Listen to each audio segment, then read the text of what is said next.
अच्छा जी। और कैसे आएगा? ये पहला जवाब तो कैसे, यानी तरीकाकार क्या होगा उसका? उसको हम कहते हैं मेथड, यानी तरीकाकार क्या होगा। और डेकार्ट ने कहा उसका मेथड जो है, तरीका जो है, शक होगा।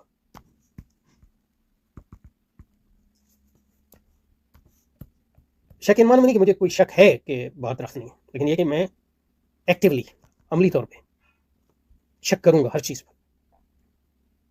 तरीकाकार जो है मेरा शक है, मेथोडिक डाउट। क्यों? उसने कहा कि मैं शक करूंगा हर चीज पर, और उस वक्त तक नहीं रुकूंगा जब तक कोई ऐसा नुक्ता ना आ जाए